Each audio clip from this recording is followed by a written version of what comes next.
Hi guys, my name is Pavan और आपका मेरे यूट्यूब चैनल पर स्वागत है। तो गाइज, पिछले लास्ट 3 वीडियो में हमने 3 कॉन्सेप्ट कवर किए और एंड टू एंड हमने अपने एलएलएम अपने एमएल मॉडल को यूजर इंटरफेस पे प्रेजेंट किया विद द हेल्प ऑफ स्ट्रीमलिट। तो पहले वीडियो में हमने मैं जस्ट शो करता हूँ। तो पहले वीडियो में हमने एक एमएल मॉडल बनाया था, राइट, और एक्जीबूस्ट की हेल्प से। और दूसरे वीडियो में हमने बैकएंड का कोड लिखा और बैकएंड के कोड के साथ हमने इस मॉडल को इंटीग्रेट किया और साथ में इस फास्ट एपीआई का कोड हमने लिखा था। और फास्ट एपीआई का कोड लिख के हमने एक एंड पॉइंट बनाया और उस एंड पॉइंट की हेल्प से हमने अपने मॉडल को यूआई पे डिस्प्ले किया। तो 2 वीडियो में यहाँ तक कवर किया था और लास्ट वीडियो में हमने स्ट्रीमलीट की हेल्प से एक कस्टमाइज यूजर इंटरफेस बनाया था और उस पे हमने इस पूरे जो है एमएल मॉडल को कॉल किया था through this fast API and point, right. तो गाइस, 3 वीडियो में हमने ये 3 चीजें कवर की और एंड टू एंड अपनी पाइपलाइन हमने बनाई। लेकिन ये सब कोड ठीक है, लेकिन इसके साथ एक बड़ी दिक्कत ये है जो मैं आपको दिखाता हूं अभी। जो दिक्कत ये है, 20 कोड में चलते हैं। तो इसमें दिक्कत ये है गाइस कि हमने यहाँ पे अपना पहले एमएल मॉडल लिया। हमने यहाँ पे ये हमारा एक्जीबूस्ट से जो बना है पीकेएल, हमने ये मॉडल बनाया था, ये वाला हमने, ठीक है। और इस मॉडल को बनाया हमने, इसके बाद इसको हमने सेव किया इस पीकेएल फाइल में। और उसके बाद आप ये देखिए कि यहाँ पे मैंने फ्रंट एंड का कोड लिखा है और यहाँ पे मैंने बैक एंड का कोड लिखा है, राइट। अब बैक एंड का और फ्रंट एंड का ये दोनों कोड मेरे एक ही फोल्डर में है। कौन से फोल्डर में है? हमारा ये फोल्डर जो है फास्ट एपीआई के नाम से दिख रहा है आपको। तो उसके अंदर ये दोनों फाइल है हमारी, राइट। तो एक तरह से हमारा ये स्ट्रक्चर जो मैंने पहले एपीआई में आपके साथ डिस्कस किया था, ये मोनोलिथिक स्ट्रक्चर कहलाता है। इसके अंदर बैकएंड और फ्रंट एंड दोनों ही फाइलें एक साथ हैं और ये टाइटली कपल्ड हैं। अगर हम इसको अपने लोकल कंप्यूटर पे चलाते हैं या हमें इस कोड को खुद ही यूज करना है, तब तो ठीक है, ये हम खुद ही अपना एपीआई बना रहे हैं और खुद ही अपना फ्रंट एंड डेवलप कर रहे हैं। हमें किसी रेस्ट ऑफ द वर्ल्ड को अपनी एपीआई नहीं देनी है, ठीक है। तो ये मोनोलिथिक स्ट्रक्चर है, ये तब तक ठीक है। लेकिन अगर हमें अपने मॉडल को रेस्ट ऑफ द वर्ल्ड को शो करना है तो हमें ये फ्रंट एंड और बैक एंड को अलग अलग लिखना पड़ेगा। बल्कि मैं कहूँ कि इस बैक एंड को हमें अपना अलग लिखना पड़ेगा। बाकी जो भी फ्रंट एंड यूज करेगा वो अपना फ्रंट एंड का कोड लिखेगा। तो आज का मेरा टारगेट ये है कि मैं इस बैक एंड को इस फ्रंट एंड से अलग करूं, राइट। तो इसमें हम देखते हैं कि कैसे हम इसको बैक एंड को फ्रंट एंड से अलग करते हैं। और इसमें इसमें क्या करना है, पहला काम हमें ये करना है कि हमने जो भी इस बैकएंड को डेवलप करने में जितनी भी लाइब्रेरीज हमने यूज की है, पहले उसको एक टेक्स्ट फाइल में लाना पड़ेगा। और वो मैंने ऑलरेडी बनाई थी कि requirements.txt करके एक फाइल बनाई थी और उसमें जितनी भी लाइब्रेरी मैंने इस बैकएंड को चलाने के लिए यूज की थी वो मैंने सारी इस पे लिखी थी, राइट। पहले FastAPI, Uvicorn, Pydantic, scikit learn, XGBoost, pandas, NumPy, Streamlit and request, ये सारी लाइब्रेरीज मैंने यूज की थी, राइट। तो मैंने ये सारी लाइब्रेरी एक requirements.txt फाइल में लिख दी। अब मैं क्या करूंगा कि अपने बैकएंड को अलग करूंगा, ठीक है। कैसे करूंगा तो पहले ये देखते हैं। मैंने यहाँ पे गाइज एक अपना अलग से फोल्डर बनाया है इसमें, ये डॉकर के नाम से, क्योंकि इस वीडियो के बाद या इसके एक वीडियो और बाद हम डॉकर पढ़ेंगे और डॉकर में हम इस अपने प्रोजेक्ट की एमएल प्रोजेक्ट की एक इमेज क्रिएट करेंगे और उस इमेज को डॉकर की हेल्प से हम रेस्ट ऑफ द वर्ल्ड को शो करेंगे अपना एमएल प्रोजेक्ट, ठीक है। तो इसलिए मैंने इसे डॉकर के नाम से मैंने कर दिया है।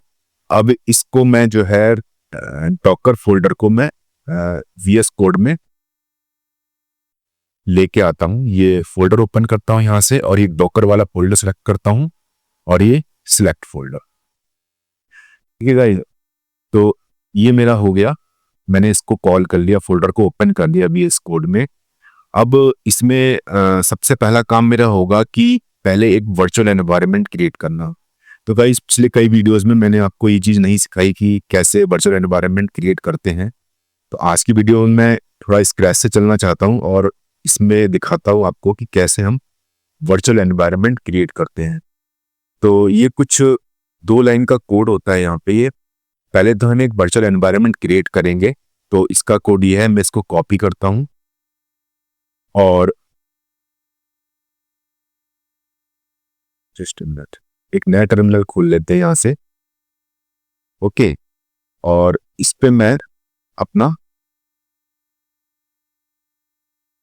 ये वर्चुअल एनवायरनमेंट क्रिएट करने के लिए मैंने पाइथन -m venv और इस नाम से ही मैं अपना वर्चुअल एनवायरनमेंट बनाना चाहता हूँ, उसका नाम लिख दिया। इसको मैंने एंटर किया,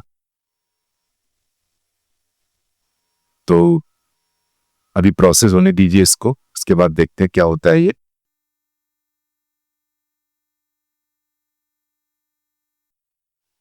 राइट, थोड़ी सी मशीन मेरी स्लो है, इस वजह से टाइम लग गया। तो हमारा ये वर्चुअल एनवायरनमेंट क्रिएट हो गया और यहाँ पे आप देख सकते हैं माई env के नाम से ये वर्चुअल एनवायरनमेंट आ गया। अब हम इस एनवायरनमेंट को एक्टिवेट करेंगे, तो एक्टिवेट करने का कोड भी यहाँ पे मैंने लिखा है यहाँ पे, और इस कोड को मैं आपको दे दूंगा ताकि आपको कभी भी यूज करना हो तो आप यूज कर सके इसको मैंने फिर से यहाँ पे पेस्ट किया, my env/scripts/activate। ठीक है, ये कोड है, इसको एंटर करता हूँ तो आप देख सकते हैं यहाँ पे मैं अपने ये वर्चुअल एनवायरनमेंट में मैं पहुंच गया। राइट, तो मेरा वर्चुअल एनवायरनमेंट क्रिएट हो गया। अब इसमें मैं एक दो काम करूंगा कि पहले तो अपनी requirements.txt फाइल जो मैंने पुराने अपने प्रोजेक्ट में बनाई थी उसको यहाँ लेके आऊंगा ताकि सारी डिपेंडेंसी जो है मैं एक बार में इंस्टॉल कर सकूं। तो ये पहले हमारा अभी तक फास्ट एपीआई का जो प्लेलिस्ट चल रहा था, तो इसके अंदर मैंने क्रिएट किया था ये requirement.txt फाइल। अब इसको मैं कॉपी करता हूँ यहाँ से, राइट, और अपने इस डॉकर फोल्डर में जो मैंने क्रिएट किया इसमें जाके इसको पेस्ट कर देता। तो ये मेरी जो भी रिक्वायरमेंट्स थी, जो भी लाइब्रेरी की रिक्वायरमेंट्स थी मेरे बैकएंड को या एपीआई वाले कोड को चलाने के लिए, वो सब इसमें है। अब मैं क्या करूंगा कि यहाँ पे कमांड रन करूंगा नीचे, ठीक है, और वो कमांड क्या होगी, मैं इस जो भी requirements.txt में जो भी लाइब्रेरीज हैं उसको मुझे इंस्टॉल करना है। तो मैं यहाँ पे कोड है इसका, यहाँ पे लिखा हुआ है ये मेरा, तो इसको मैं रन करूंगा।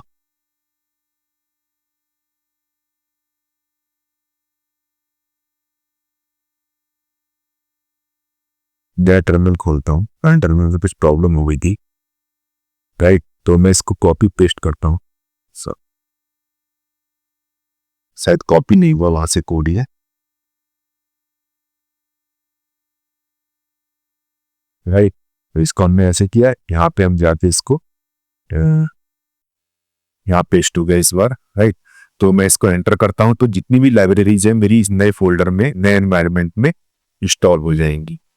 तो इंस्टॉलेशन अभी चल रहा है ये, तो इसको थोड़ा मिनिमाइज करता हूँ मैं और होने दीजिए इसको, जो भी हो रहा है यहाँ पे थोड़ा सा टाइम टेकिंग होता है लेकिन, और इसी वजह से मैं अधिकतर कोड जो है लिख के रखता हूँ ताकि ये सब प्रोसेस में टाइम जो है खर्च ना हो और मैं ज़्यादा से ज़्यादा आपको कोड एक्सप्लेन कर सकूँ जो सबसे ज़्यादा इंपॉर्टेंट रहता है, क्योंकि ये बेसिक चीज़ें तो नॉर्मली सब लोग जानते हैं और इसको वीडियो में रिपीट करना कोई बहुत ज़्यादा बेनिफिशियल नहीं है किसी के लिए। तो आप देखिए कितना टाइम ये अभी में लगा रहा है, और डिपेंड करता है कि आपका सिस्टम कैसा है। सिस्टम अगर फास्ट है आपका, ठीक है, तो जल्दी इंस्टॉल हो जाती हैं, और नंबर ऑफ लाइब्रेरीज पे भी डिपेंड करता है कितनी लाइब्रेरीज हैं और कितनी कैपेसिटी है लाइब्रेरी की, स्टोरेज है, वो बहुत सारे फैक्टर्स पे चीज डिपेंड करती है। तो अभी देखिए अभी इंस्टॉल ही हो रहा है ये, तो इसको इंस्टॉल होने देते हैं और उसके बाद हम आगे का अपना कोड लिखेंगे। तो इन बिटवीन मैं एक काम ये करता हूँ कि मुझे यहाँ पे अपनी वही बैकएंड वाली फाइल मुझे यहाँ पे चाहिए अभी। तो अ, एक काम करता हूँ यहाँ पे मैं, ये मेरी जो ये बैकएंड की फाइल है इसको मैं यहाँ से कॉपी कर लेता हूँ। यहाँ मैंने पेस्ट कर दी थी डेमो के लिए, तो मैं इसको यहाँ पे कॉपी करता हूँ और यहाँ पे लाते इसको मैं पेस्ट कर देता। तो वही जो मेरी जो बैकएंड की जो फाइल में कोड लिखा था वो सारा इस फाइल में है, और इसको मैं यहाँ पे पेस्ट किया तो सारा कोड मेरा इस फोल्डर में आ जाएगा। तो देख सकते हैं गाइस, ये लाइब्रेरी मेरी इंस्टॉल हो रही है। तो टाइम टेकिंग प्रोसेस है, ठीक है। तो इन बिटवीन मैंने ये अपनी लाइब्रेरी यहाँ पे, सॉरी वो फाइल अपनी एमएल जो बैकएंड कोड की थी वो मैंने यहाँ पे पेस्ट कर ली। तो ये सारा कोड यहाँ पे मेरे को लिखा हुआ मिल गया। और अभी जो मैंने आपको कमांड चला के दिखाई थी कि terminal command for creating virtual environment, वो मैंने यहाँ पे पेस्ट कर दी ताकि आपको इन फ्यूचर दिक्कत ना हो। ये कोड फाइल्स मैं आपको गिटहब पे शेयर कर दूंगा। और उसके अलावा जो रिक्वायरमेंट फाइल थी उसको रन करने का कोड यहाँ लिखा हुआ है, ठीक है। तो इसको मैंने यहाँ पेस्ट कर दिया है और अभी ये चल ही रहा है, इसका प्रोसेस ओके कंप्लीट हो गया, राइट। तो ये चीज़ हो गई। अब इसको मैं क्या करता हूँ, इसको मैं कंट्रोल ऐसे सेव करता हूँ। इसमें एक चीज गाइज और है कि मुझे अपना यहाँ पे अभी मॉडल लेके आना है। जो पीकेएल मॉडल मैंने ट्रेन किया था लास्ट फोल्डर में, उसको भी यहाँ पे लेके आना है, क्योंकि उसी मॉडल की हेल्प से मेरा यहाँ पे बैकएंड उस मॉडल को एक्सेस करेगा, ठीक है।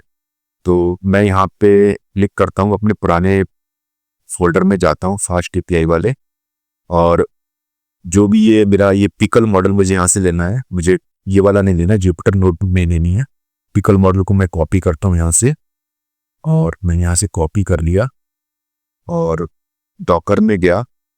तो भाई डॉकर में पहले मैं एक अपना फोल्डर बना लेता हूँ, न्यू फोल्डर करके, राइट, मॉडल के नाम से, क्योंकि इसमें मॉडल रिलेटेड जितनी भी चीजें होंगी वो सब इस मॉडल में रहेंगी। इस मॉडल को मैं ओपन करता हूँ और इसके अंदर अपनी जो फाइल थी पीकेएल फाइल, इसको मैं पेस्ट कर देता हूँ, राइट। तो जितनी मॉडल रिलेटेड चीजें हैं वो मेरी इस मॉडल फोल्डर में सारी सेव हो जाएगी, ठीक है। ये हो गया। अब मैं फिर से अपने बीएस कोड पे जाता हूँ, तो आप देख सकते हैं यहाँ पे मेरा ये सॉरी, यहाँ पे मेरी ये मॉडल के अंदर ये मेरी पीकेएल फाइल मेरी यहाँ पे आ गई है, राइट। तो ठीक है गाइस, यहाँ तक का कोड ठीक है। अब मैंने इसमें जो पुरानी चीजें थी उस फाइल को एज इट इज कॉपी किया था, लेकिन उसमें ये था कि जब हम कोड को रन करते थे तो कोई होम पेज हमारे पास नहीं था। तो होम पेज कोई ओपन नहीं होता था, और उसमें क्या होता है कि होम पेज में अगर हमें जैसे कोई यूजर हमारे मॉडल को या हमारी एपीआई को यूज कर रहा है तो उसको एक इन्फॉर्मेशन नहीं मिलती है, प्राइमरी इन्फॉर्मेशन की ये जो एपीआई है वो किस चीज से रिलेटेड है। तो मैंने एक होम एंड पॉइंट बनाया स्लैश की हेल्प से, और यहाँ पे एक मैसेज डिस्प्ले करा दिया कि insurance premium predictor API, right. तो ये चीज है। और दूसरा मैंने एक एपीआई और बनाई है, और उसका कारण ये है कि जब हम अपने मॉडल को किसी क्लाउड सिस्टम पे या कहीं और जगह डिप्लॉय करते हैं तो सबसे पहले वो इस फाइल को हेल्थ एंड पॉइंट को रन करता है, ताकि वो देख सके कि मेरी एपीआई प्रॉपर वर्क कर रही है नहीं कर रही है। अगर उसको ये ओके का स्टेटस कोड मिलता है तभी आगे वो एपीआई को रन करता है, ठीक है। तो एक मैंडेटरी चीज है, जब हम क्लाउड पे या किसी सिस्टम पे अपनी एपीआई को रन कराना चाहते हैं तो ये मैंडेटरी चीज है, इसको आपको करना ही पड़ेगा। तो इसलिए मैंने एक यहाँ पे, क्योंकि हम अपने अब कोड को इंडस्ट्री ग्रेड और प्रोडक्शन ग्रेड बनाने जा रहे हैं, तो ये चीज बहुत मैंडेटरी हो जाती है। तो यहाँ पे इसलिए मैंने एक हेल्थ चेक का एंड पॉइंट बना दिया है। तो दो चीजें मैंने यहाँ पर करी हैं, और इसको हम जो है रन करके देखते हैं कि क्या आता है इसके अंदर, ठीक है। तो यहाँ से मैं इसको ये वाला कमांड था यूवी कॉर्ड वाला, मैं इसको यहाँ से इसको रीलोड करता हूँ, कंट्रोल सी, और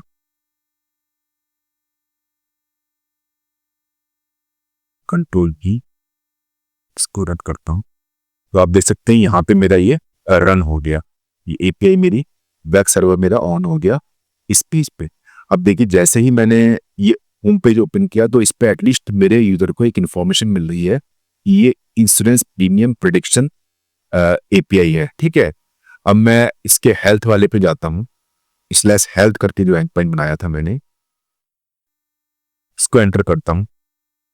तो गाइस देखिए हेल्थ में यहाँ पे ये क्या नाम है, स्टेटस कोड इसका 200 ओके आना चाहिए था, 200 आता है जो ओके आना चाहिए था, नहीं आ रहा है, ये एरर दिखा रहा है। और यहाँ पे मैंने जो मॉडल लोडेड दिखाया था वो भी फॉल्स दिखा रहा है।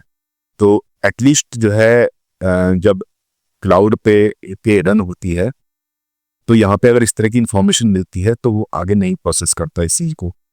ठीक है, तो अब हमारी गलती कहाँ हुई है वो मैं आपको दिखाता हूँ कि क्यों इसको मॉडल नहीं मिल रहा है। तो उसका कारण यह है कि यहाँ पे मैंने जो फाइल लिखी है उसका नाम जो है एक्जीबूस्ट इंश्योरेंस मॉडल .pkn। ठीक है, हमारी फाइल का नाम यही है, लेकिन इस बार क्या किया है हमने, इस फाइल को अपने इस मॉडल फोल्डर के अंदर हमने इसको लगा दिया है। ठीक है ना, तो हमें जो पाथ मिलेगा मॉडल का वो यहां से मिलेगा, इसके अंदर हमें मॉडल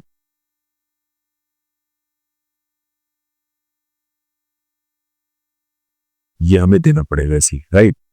तो इसमें थोड़ा कंफ्यूजन है कि ये, इसको मैं यहां से लेता हूँ पाथ के और इसको मैं कॉपी करता हूँ,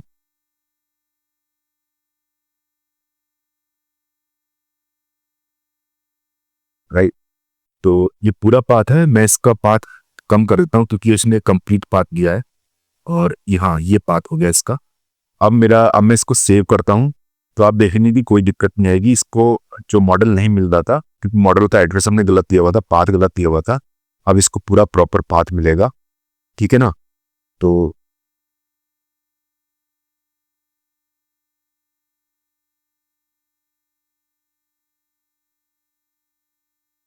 इसमें शायद कुछ गड़बड़ी है, देखते हैं इसको क्या गड़बड़ी है।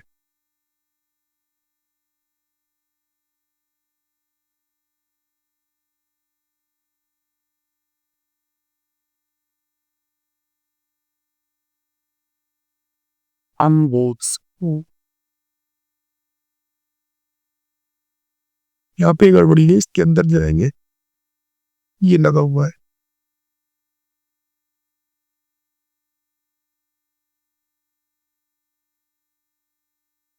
ठीक है, इसका मैं कॉपी करता हूँ पाथ को और इसके बाद दोबारा से इसको मैं यहाँ पे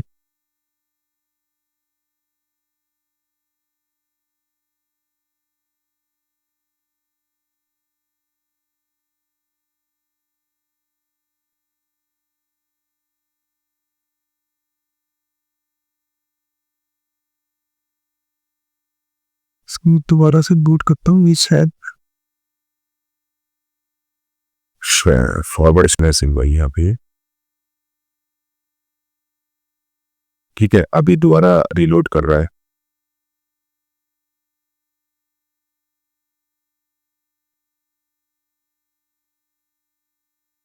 ठीक है, ये हो गया। तो